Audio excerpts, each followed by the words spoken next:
The President Stares into the Sun During This Summer's Solar Eclipse, by Andrew HarrerBloombergGetty Images. Promoting her new memoir Raising Trump, the president's ex-wife Ivana Trump breezily mentioned Monday that she has a direct line to the White House, though she doesn't call too often because Melania lives there.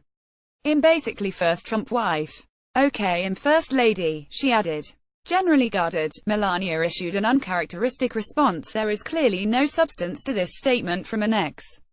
Unfortunately only attention-seeking and self-serving noise." It's unclear why Melania chose this occasion to snap.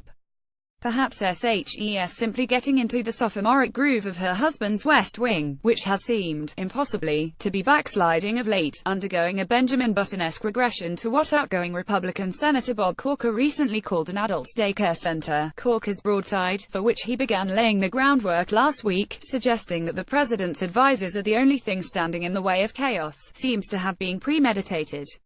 Shortly after Donald Trump retaliated by jibing that Corker didn't have the guts to run for another term, Corker unleashed a planned interview with the New York Times, warning that the president is erratic, treats his office like a reality show, and is reckless enough to put his country on the path to World War III.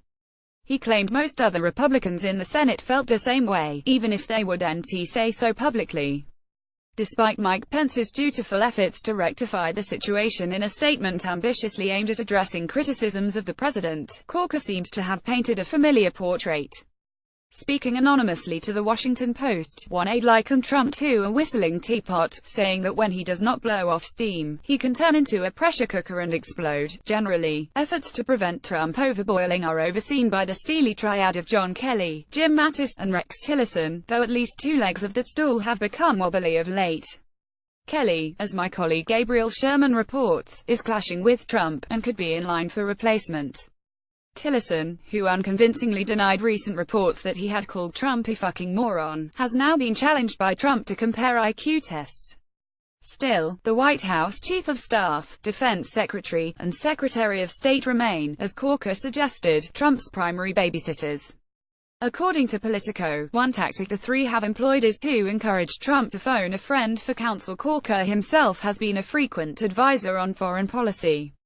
Other times, allies are encouraged to make their cases on television, the one medium Trump respects above all else and which most consistently captures his undivided attention.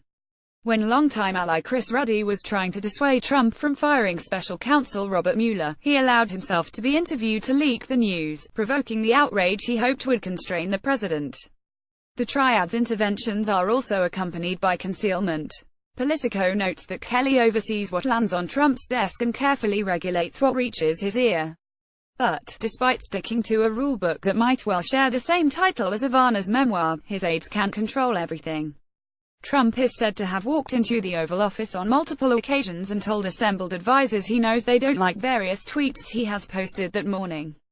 Then, the next day, he'd wake up and send more tweets they didn't like, one person familiar with his comments said.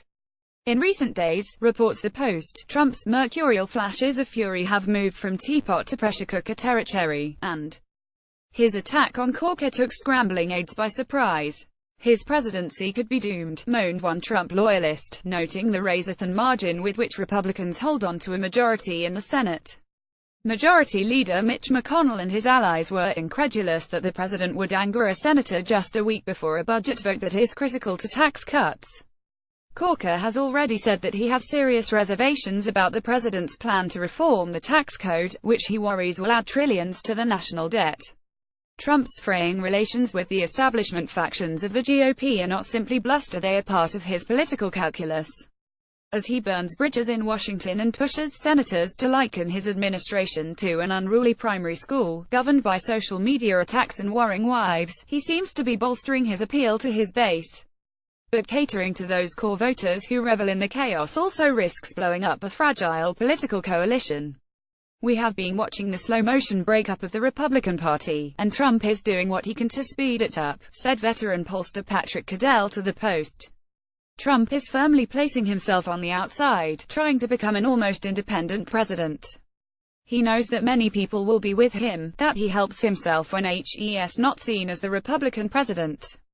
For many, the cost of containing Trump and maintaining the running of his adult daycare center is becoming unaffordable.